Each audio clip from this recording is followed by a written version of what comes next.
Welcome back. In this video, we're going to talk about vehicle escape tools. I have been very interested in different types of vehicle escape tools, and I actually tested 3 different versions that you may see in the marketplace today. Some of them performed really well, and some of them in certain situations fell short. I wanted to share with you all here my experience and kind of how they stacked up. Be sure to stick around to the end, and I'll share which one really stood out to me and what I now keep in all of my vehicles. After going through some of this testing, I did find 5 criteria that I would say you need to consider if you are in the market for a vehicle escape tool, or if you're looking just to make sure that while you're in your car, you're a little bit more prepared. So think of this video as the before you buy. At any point during this video, if you want to take a look at some of the products that I've mentioned, I will link them in the description and comments section below. So let's jump in. Here's a quick run through of the different styles that I had tested. And again, we did 3, all of which include a minimum of a seatbelt cutter and a glass breaker. You'll find that there is a popular seatbelt attachment style. There's also a multi-tool hammer style, and this one you may see different variations of. And then there is also the spring-loaded version of a glass breaker with a seatbelt cutter. So let's talk about why vehicle escape tools are crucial and why you should consider one in every single vehicle you're in. Here's what we know. We are spending a ton more time behind the wheel, whether that is our daily commute or if we're running errands or shuttling our kids to and from summer activities, games, what have you. The point is we are spending so much more time in our vehicles, in traffic, and with that, the number of collisions and mishaps and events has increased. It's estimated there are tens of thousands of accidents or vehicle collisions and hundreds of deaths attributed to entrapment and submersion specifically.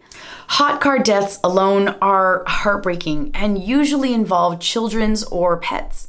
Whether it's a submersion, a car fire, or an entrapment of some kind, every second counts. So having a vehicle escape tool that can give you the best chance at escaping is a no-brainer.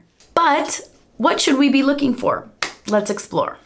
Number 1, accessibility. Ask yourself, if there was an event, a collision, a rollover, something of that kind, can you quickly and efficiently get to your vehicle escape tool? Access. Hello. You need to ask yourself, is the escape tool of my choosing, is this something that I can keep nearby? Is this something that I would be able to reach without having to leave the seat that I'm sitting in my car? The same goes if you are planning to have one accessible to your passengers.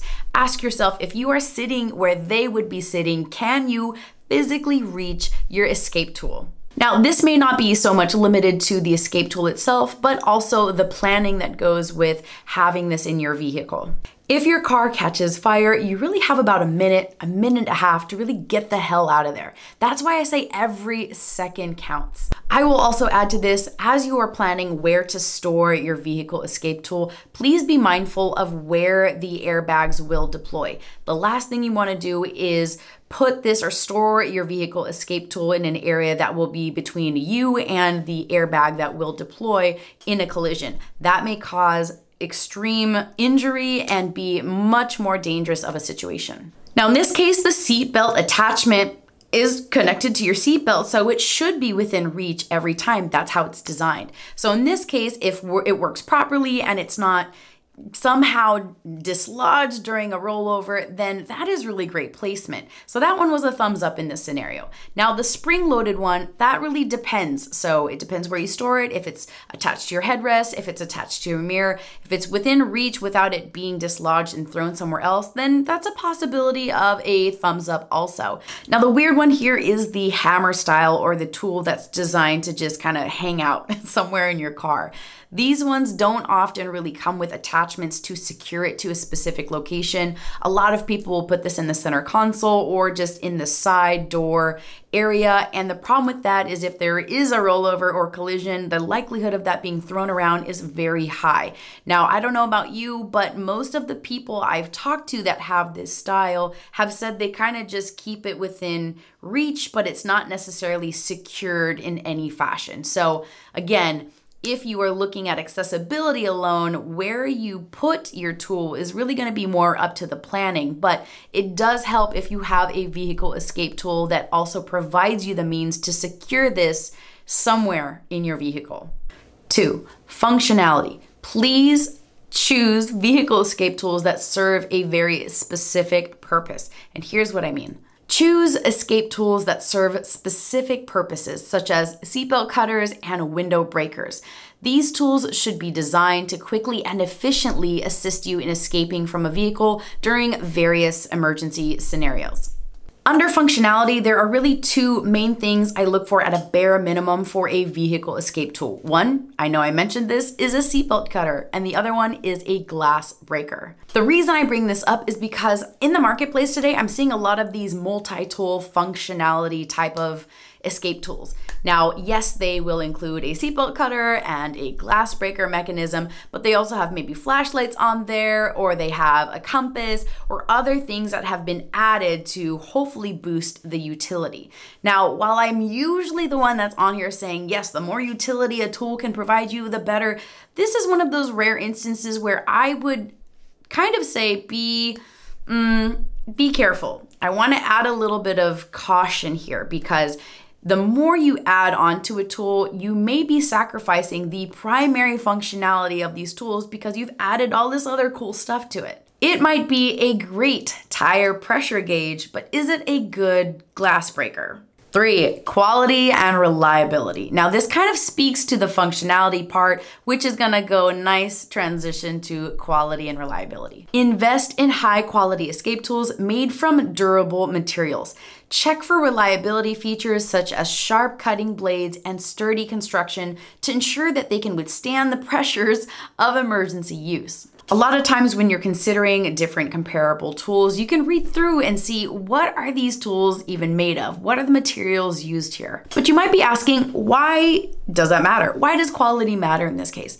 Well, not only does your life depend on it, but let me tell you a little bit about the stresses you may encounter when you're using this vehicle escape tool. Let's talk about breaking the glass. If you've ever had to break the glass, you may find, of course, that it's gonna give you some resistance, and you may actually have to use some force to be effective. Whoa, I can't mention glass and not give you some important information here about the types of glass you will see on your vehicle. And it really comes down to explaining laminated and tempered glass. Most of the vehicle escape tools you will see in the market today are really designed to effectively work on tempered glass. Tempered glass is manufactured through a process of extreme heating and rapid cooling, which results in its strength and durability.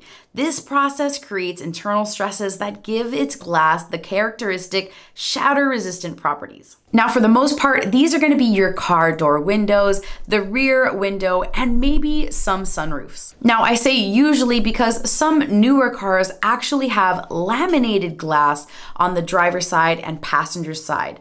That is something you're gonna need to check on every vehicle. That is the best way to make sure you know what type of glass are on your windows, is to check that little indication. You can see it for the most part in tiny writing. It'll say either tempered or laminated glass. Make sure you take a moment, please, and look at what type of glass are on your car door windows. Laminated glass though, that's a whole different thing. These are incredibly strong, and it's usually your windshield. Laminated glass is made by sandwiching a layer of PVB or EVA between 2 or more layers of glass. This process bonds the layers together, creating a strong, cohesive unit. So the whole Hollywood videos of people being able to break free of their vehicle through the windshield easily is not always true. Now, if you have a car rollover and your windshield is damaged as part of that event, could you kick out your windshield and escape that way? Possibly, but I wouldn't rely on it if you are looking to make sure you are creating an evacuation plan from the inside of your car. Number 4, ease of use. Straightforward, you want to be able to have a tool that is easy to use. The last thing you want to do if you are surviving a collision, an entrapment, submersion, is fumbling for a tool that you suddenly have to remember, okay, how the hell do I actually use this? You want it to be familiar enough, simple enough that you can get right to work and use that precious time to get the hell out of there. Familiarize yourself with the operation and practice using the tool beforehand to build confidence and muscle memory. Now, I'm not saying go around and break a bunch of windows. If you can in a junkyard like I did, amazing, do it. But for the most part, get to know the tool a little bit. Where is the seatbelt cutter? Where is the glass breaker? Multi-tools are notorious for failing in this category because there's just so many options, functionalities, and things you might have to remember. And this is kind of why I caution you that if you have a multi-tool, I'm not saying it's bad, but in a situation where you need to get the hell out of your car and use the escape tool functionality, just be sure. Now, although I personally have a favorite after all of this testing, I will say that it is still very much a subjective choice. The smaller units that you may find on the marketplace may not be the right fit for everybody. If you are struggling with dexterity in your hands, or if smaller objects are just difficult for you to grasp and use, this may be something that you need to keep in mind if you are looking for a tool for yourself or for somebody you know that kind of struggles with that. In those instances, the hammer style offer a much larger grip for some people to have a firm handle on and being able to escape and break the glass with something like that. Now, on that same thread, here are some thoughts. Consider collision situations that may leave you trapped and injured. Are the tools that you have or that you're thinking of buying, are they still easy to use? Number 5, that's 10, hello. And lastly, number 5, maintenance. Now, you wouldn't really think of maintenance for a vehicle escape tool, but with any kind of gear, I would recommend you work in some type of maintenance plan. Now, I bring this up because I will always be an advocate for testing your gear because you want to be familiar with the operation of this tool and you want to make sure that it actually performs as expected. But through that, you may see some natural wear and tear of your tool. You want to just make sure that you stay ahead of the maintenance of your vehicle escape tool and ask yourself, does the seatbelt cutter blade, does it look dull? Have I tested this too many times? Will this still be effective? Is the spring-loaded glass breaker, is that even working? Is it retracting and being able to function as expected?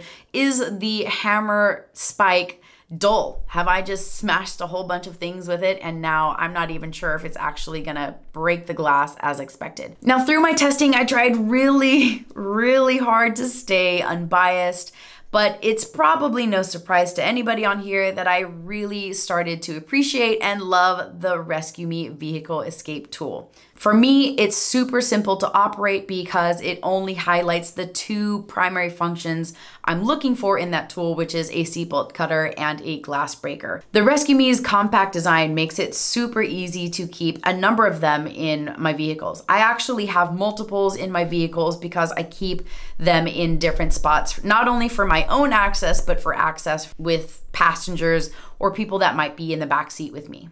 I just found that I was really gravitating to the spring-loaded Rescue Me because it was a consistent glass break on tempered glass, and the seatbelt cutting was just, it was butter. So with this tool, you're not gonna find any frills, you're not gonna find anything that is added to it. It's just a seatbelt cutter and a spring-loaded glass breaker. One thing I did not account for until I was actively testing this at the junkyard was if I'm in a collision or rollover, submersion, whatever, an event like that, if I'm injured through that event, my car rolls over, I somehow get crushed, and I have very limited range of motion without extreme pain.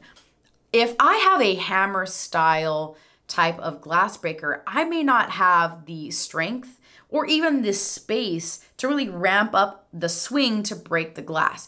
That wasn't really something I had envisioned for myself until I was in the driver's seat of a vehicle and I had to break the glass myself. So that's just some food for thought, because if there's ever an instance where you have to escape because you've been in a collision, there is a very real chance you may be injured or you might be in a position where you don't have a lot of space to really wind up your swing to break the glass if you're trapped.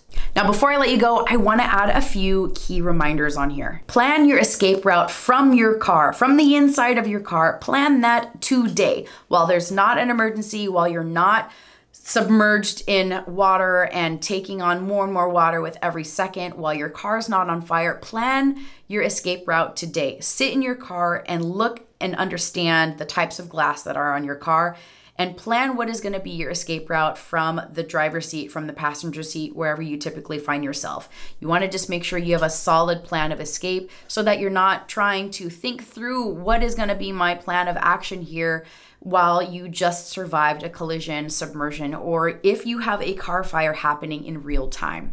We typically look at our cars as shielding us from the threats outside. But what if the threat is being stuck inside your car? Think of it that way. While today's topic has been focused on vehicle escape tools and creating an emergency plan, it does open up the broader topic of preparedness. For many, the idea of vehicle preparedness often starts with the basics. A first aid kit, a flashlight, maybe a bottle of water, but a vehicle escape tool, it's often overlooked, but just as critical. Thank you for joining me on this video. I hope this deep dive into vehicle escape tools and the different criteria was both empowering and informative. At the very least, I hope you leave today as a more informed buyer. If you enjoyed this video, please don't forget to subscribe and sign up for my newsletter for more practical preparedness. For as much time as we spend on the road, we owe it to ourselves and our loved ones to be better prepared. Thanks for joining me, and I'll catch you next time.